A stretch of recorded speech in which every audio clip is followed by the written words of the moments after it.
Live NFL trivia every Wednesday night on Twitch at 9 p.m. Eastern.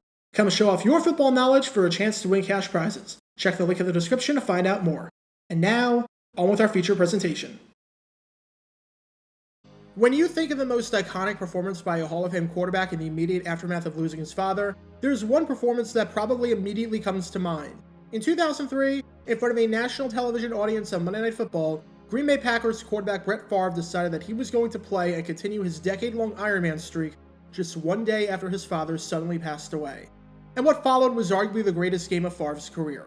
If there's any one moment that people remember from his storied career, this is the one. He threw 4 touchdown passes, had 399 yards passing, posted a 154.9 passer rating, and led his Packers to a blowout 41-7 victory. That performance was nothing short of iconic. However, while you probably know about that performance, what you might not know is that he was not the first Hall of Fame quarterback to do this. This is Kansas City Chiefs quarterback Len Dawson. He's a franchise legend, and arguably the greatest quarterback in the history of the American Football League. Heck, he might even be the greatest Chief of all time. And in 1969, one day before taking on the New York Jets, Dawson had to deal with the tragic death of his father. Not only did Dawson decide to play against the Jets, but what followed was one of the greatest games of his entire career. And this is the story behind the most triumphant performance of Len Dawson's career. Before I talk about the performance in question, we need some context to understand just who Len Dawson is, and how his 1969 season was going, because it will put into perspective just how incredible this game truly was. I would be here all day if I listed every single accomplishment of Dawson's career, so I'm not going to do that.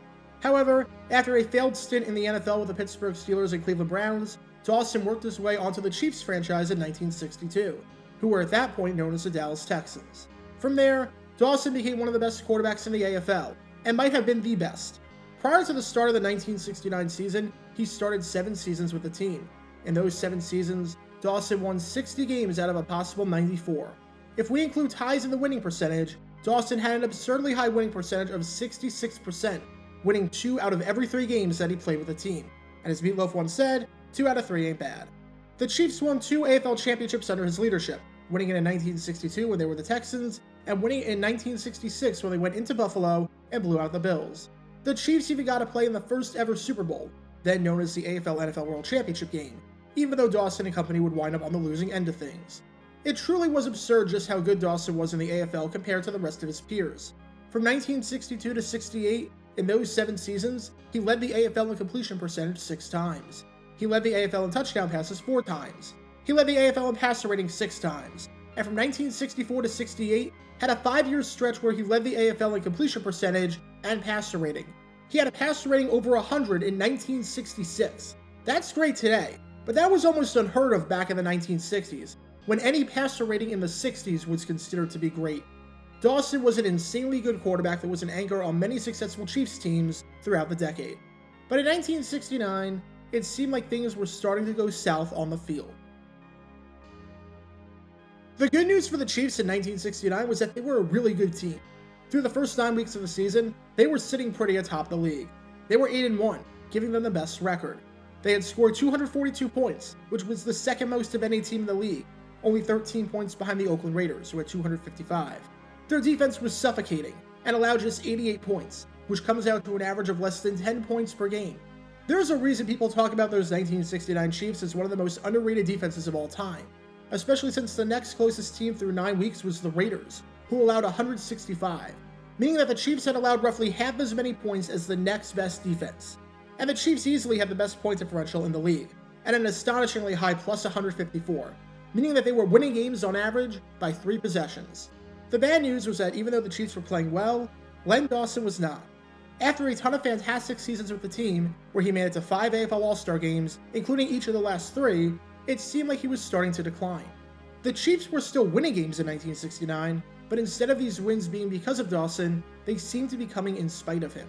In his first 3 starts of the year, he threw 7 interceptions, throwing multiple picks in each of those first 3 games. Dawson was a relatively mistake-free quarterback. The year before, in 1968, he only threw 9 picks all season. His passer rating up through the first 9 weeks was 63.1, which was fairly pedestrian, and was a far cry from his 5 straight seasons leading the league in this category at his 98.6 rating from 1968. And on top of that, he was having trouble staying healthy. He suffered a nasty knee injury during the second week of the season, which was initially diagnosed as a mild tear in a ligament in his left knee. No one knew how long he'd be out for. Some reports said 2 weeks, while some said it could be the entire season, even going into 1970 depending on how any possible surgery went. Dawson decided not to undergo surgery, but he did wind up missing 2 months because of the injury, leading Mike Livingston to fill in during that time. On the field, the 1969 season started off incredibly difficult for him, as Dawson faced a ton of adversity. Unfortunately, off the field, he would face his biggest challenge yet. On November 15, 1969, the Kansas City Chiefs were in New York, as it was one day before they were set to take on the New York Jets in what was arguably the most anticipated game of the season. However, the day before the game, football was the furthest thing from the mind of Len Dawson. While his father was at home in Alliance, Ohio, he suffered a heart attack. I found conflicting reports as to when this happened. One report from the New York Times said that he suffered this heart attack on Saturday, while another report from the Akron Beacon Journal said that he collapsed in his home on Friday night. Either way, Len Dawson was not there. Unfortunately, this sudden heart attack resulted in the death of James Dawson, who died at 70 years old. Len Dawson had just lost his father unexpectedly. Obviously, not a single person would have been upset at Dawson if he decided not to play on Sunday, and decided to fly to Ohio and tend to his family. However, in what felt like a somewhat surprising move, Dawson decided that he was going to stay out in New York with the team and play in the game, and would not fly back to Ohio until after the game, where he would attend the funeral that Tuesday afternoon.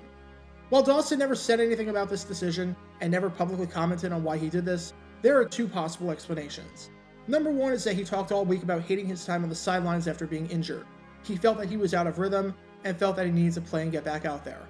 However, there is another possible reason, aside from just wanting to get his mind off of things and have some sense of normalcy. Fortunately for him, or unfortunately depending on how you want to look at it, there was someone else on the team that recently went through a very similar thing. Defensive back Jim Marsalis, who was the team's first-round pick in 1969 and was good enough to start every game and be named an AFL All-Star, had an incident 2 weeks ago when his younger brother, at the age of 18, died in the Navy. Marsalis played on, and was able to comfort Dawson, and knew how to handle that delicate situation. As Marsalis said after the game, "I told Len that I felt better when people stayed away from me, and when they acted like it hadn't happened. I dressed next to Len, and I didn't say anything to him. Each time someone said something to me, I felt it all over again. This way, for a little while anyway, I could push it out of my mind and play football." Len Dawson was going to power on, and was going to play in this game roughly 24 hours after the tragic death of his father. And he was about to have the game of his life.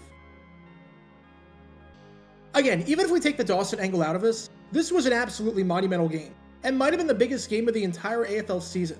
You had the Chiefs leading the AFL West with an 8-1 record, and you had the Jets leading the AFL East with a 7-2 record. So you had both division leaders going up against each other, and the 2 biggest and best quarterbacks in the league in Joe Namath and Len Dawson. You had a Jets team that had won 6 straight games and was coming in red hot, and you had a Chiefs team that had also won 6 straight games and was coming in red hot.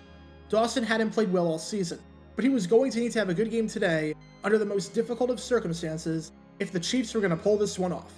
Sure enough, that's exactly what he did. When the final gun sounded, the Chiefs were victorious, defeating the Jets 34-16 in a game that wasn't even that close, as it was 34-10 at one point midway through the 4th quarter. The Chiefs never trailed at any point in the game, and scored 24 consecutive points at one point in the contest to pull away. And the big reason why they were so successful? Len Dawson. He finished the game with 285 passing yards, 3 touchdowns, and a passer rating of 99.1. He threw all 3 of his touchdown passes to Otis Taylor, hooking up on an 18-yarder in the first quarter, a 7-yarder in the second quarter, and a 10-yarder in the third quarter. It was a remarkable game on Dawson's end, especially considering the circumstances and significance of the game both on and off the field. And let's put this performance into some even more incredible perspective. At the time of this game, he set a season high in completions, passing yards, passing touchdowns, passer rating, yards per attempt, and rushing yards, and set a season low in sacks taken and interceptions thrown in a start. Basically, if there was an important statistic for a quarterback to have, Dawson excelled at it on this day, especially when compared to his numbers from the rest of the season. It was just the second time in his storied career that he went on the road and completed over 60% of his passes while throwing for 3 touchdowns and 280 yards in a winning effort, with the other such performance coming in 1966 against the Boston Patriots. Any way you want to slice it, Len Dawson put on a show. After a rough season on the field and an especially rough season off of it, Dawson was back in business. And despite all the adversity and trouble that Dawson faced throughout the regular season, that 1969 season would have a pretty happy ending. When the 1969 season ended, the Kansas City Chiefs were the champions of professional football. They finished the season with 11 wins, then defeated the Jets in a rematch in the divisional round of the playoffs, then beat the Raiders in the AFL Championship, and then stunned the Vikings at Super Bowl IV, which was the final Super Bowl before the AFL-NFL merger officially took place. For the Chiefs, it was their first Super Bowl title in franchise history, and furthered the establishment of the AFL as a legitimate league. And Dawson, after completing over 70% of his passes and throwing the game-clinching touchdown pass in the third quarter, was named the MVP. That's as good of a way to end the season as you can get. You can learn more about the 1969 Chiefs, in particular, a game they had against the Denver Broncos that year, by clicking the card in the upper right corner. Dawson would continue his playing career with the Chiefs until 1975, playing until the age of 40. And while he definitely declined once the merger occurred and once he got up there in age, he left the game as one of the greatest quarterbacks of all time. He was the league leader in completion percentage 8 times, and ended his career with 28,711 passing yards and 239 passing touchdowns on a completion percentage of 57.1%. At the time of his retirement in 1975, he was 9th all-time in yards, 5th all-time in touchdowns, and 2nd all-time in completion percentage, only behind Green Bay Packers legend Bart Starr. In 1987, Dawson was rightfully inducted into the Pro Football Hall of Fame, forever enshrined in canon. There were a lot of great and memorable moments from the legendary career of Len Dawson, but this game against the Jets in 1969 might have been the best one of them all. Under almost unspeakable circumstances, to go out and have one of the best games of your career 24 hours after the death of your father, and to be able to play that well with such a heavy heart, is remarkable. Len Dawson easily could have missed the game to fly back to Ohio, and no one would have batted an eye. But he used football as a coping mechanism to establish a sense of normalcy for just one moment in time, and it paid off in a big way. And more than 50 years later, Len Dawson's resiliency on that day at Shea deserves to be remembered. Get your official Jaguar Gator 9 merchandise by going to jg9shop.com, and be sure to like this video, ring the notification bell, subscribe down below if you haven't already, as it helps the channel out a lot, and be sure to check out Twitch every Wednesday night at 9 p.m. Eastern for your chance to play NFL Trivia and win cash prizes, link in the description below. If you want to see videos like this condensed down to 60 seconds, then follow me on TikTok at Jaguar Gator 9, and subscribe to 60-second NFL History on YouTube. To see highlight videos of players throughout the history of the NFL, subscribe to JG9 Highlights. Also, special thanks to all of our Patreon supporters for helping out the channel. Your support is greatly appreciated. See how you can become a patron and request future video topics in the description below.